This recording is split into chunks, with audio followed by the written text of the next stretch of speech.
அனைவருக்கும் வணக்கம். தற்போது டிஎன்பிஎஸ்சி என்ன பண்ணியிருக்காங்கன்னா, குரூப் 1 தேர்வுக்கான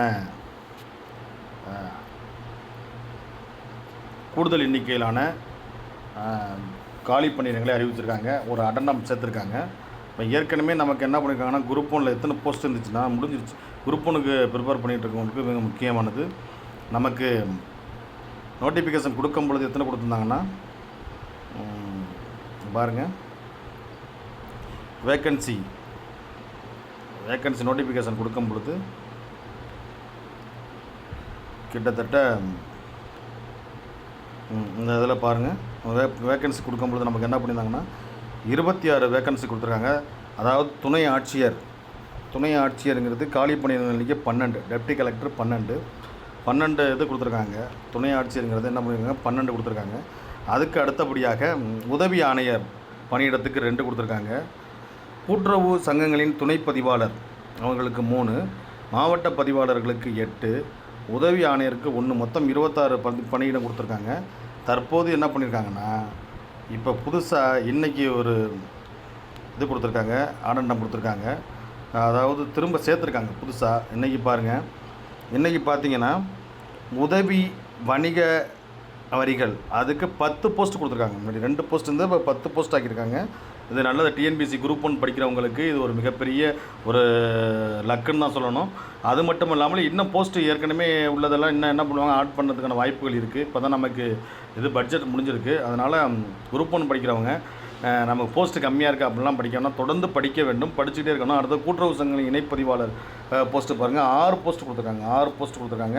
அதுக்கடுத்து உதவி இயக்குனர் ஊரக வளர்ச்சியில் 6 போஸ்ட் இது பண்ணியிருக்காங்க. அடுத்து மாவட்ட வேலைவாய்ப்பு அலுவலர் அதில் 3 போஸ்ட்டு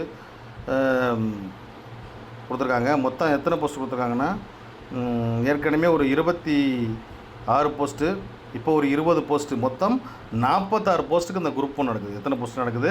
46 போஸ்ட்டுக்கு நடக்குது. அதனால் ஒரு நல்ல வாய்ப்பை இந்த விட்டுறாதீங்க. ஏன்னா குரூப் 1ங்கிறது நம்ம வாழ்க்கையில் மிக மிக முக்கியமானது.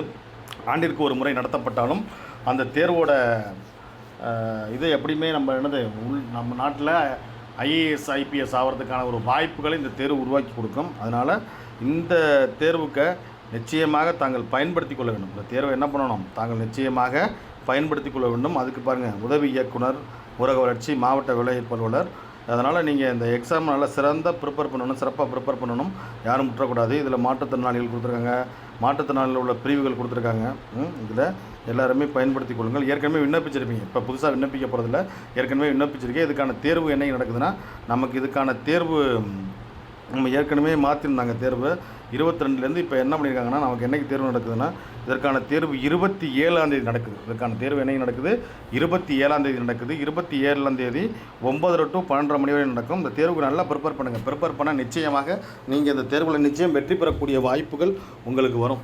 நிச்சயமாக விட்டுற வேண்டாம். இந்த தேர்வில் அனைவரும் தேர்ச்சி பெறலாம். ஈஸியாக எளிதாக வெற்றி பெறலாம். தேர்வு பெறுங்கள், ப்ரிப்பேர் பண்ணுங்கள். ஒன்று சிலபஸ் வைஸாக ப்ரிப்பேர் பண்ணால் சிலபஸ் வைஸாக ப்ரிப்பேர் பண்ணால் ஈஸியாக அதில் பண்ணிடலாம். சிலபஸ்லேயே நம்ம கொடுத்துருப்பாங்க, எந்தெந்த சிலபஸ் என்னென்ன படிக்கணும்னு கொடுத்துருக்காங்க. நீங்கள் சிலபஸை ஃபஸ்ட்டு படிச்சுட்டு ப்ரிப்பேர் பண்ணால் ஒரு 50 நாளுக்குள்ளே முதல்நிலை தேர்வில் பாஸ் பண்ணி முதன்மை தேர்வுக்கு போயிடலாம். அதனால் யாரும் இந்த தேர்வை அவ்வளோ எளிதாக நினைக்க வேண்டாம். கொஞ்சம் ஹார்ட் ஒர்க் பண்ணி படிங்க, நிச்சயமாக வெற்றி பெறுவீர்கள். நன்றி.